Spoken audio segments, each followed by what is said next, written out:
ایک دفعہ کا ذکر ہے، ایک شخص تھا، نام تھا بابا یامین، عمر ہوگی کوئی 68 سال، لمبا، دبلا، سفید داڑھی والا، خاموش سا بزرگ۔ وہ ایک زمانے میں استاد تھا، ادب پڑھاتا تھا، مگر اب وقت سے تھک کر سب کچھ چھوڑ کر واپس اپنے آبائی گاؤں آ چکا تھا۔ اس کے ساتھ رہتے تھے اس کی بیٹی شائستہ، شوہر حادثے میں فوت ہو چکا تھا۔ اس کا نواسا علی، عمر 12 سال، اور ننھی نواسی ارحمہ، 9 سال۔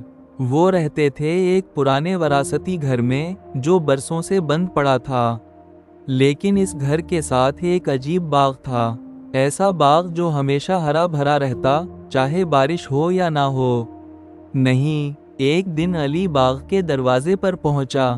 دروازہ لوہے کا تھا مگر زنگ آلود، اس پر کوئی عام قفل نہیں لگا تھا، بلکہ ایک پرانا چمکتا ہوا تالا تھا جس پر عجیب و غریب نقش بنے تھے۔ بابا یامین وہیں آ گئے، علی نے کہا۔ بابا جی نے آہستہ سے کہا، جن کے دل میں یاد باقی ہو۔ رات کو علی کو نیند نہ آئی۔ باہر کوئی آہستہ آہستہ چل رہا تھا۔ وہ کھڑکی کے پاس گیا، دیکھا باغ کے دروازے کے پاس کوئی سایہ کھڑا ہے۔ دروازے سے ایک جھماکا سا ہوا، تالا خود بخود کھلنے لگا، مگر دروازہ نہیں کھلا، صرف ایک سرگوشی آئی۔ اگلے دن علی نے باغ کے پاس ایک پرانا باکس دیکھا۔ اس میں 3 اشیاء تھیں۔ 1، ایک ٹوٹی ہوئی کھلونا گاڑی۔ 2، ایک پرانی ڈائری۔ 3، ایک خط جس پر لکھا تھا، مت بھولنا، وعدہ ہمارا تھا۔ علی کو وہ کھلونا گاڑی جانی پہچانی لگی، مگر کیسے؟ وہ تو کبھی یہاں نہیں رہا تھا۔ اس شام علی نے ہمت کر کے بابا جی سے پوچھا۔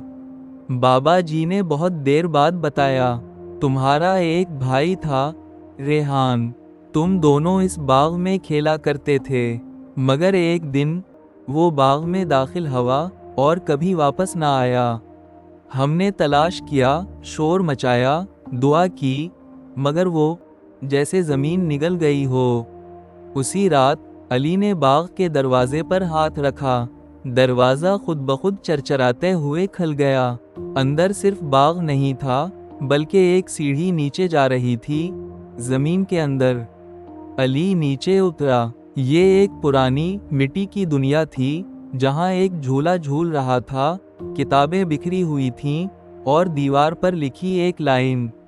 علی ایک کمرے میں پہنچا جہاں صرف ایک آئینہ تھا۔ اس میں علی کے ساتھ ایک اور بچہ کھڑا تھا، بالکل علی جیسا، مگر تھوڑا سا کم عمر۔ بچہ بولا، تم نے وعدہ کیا تھا۔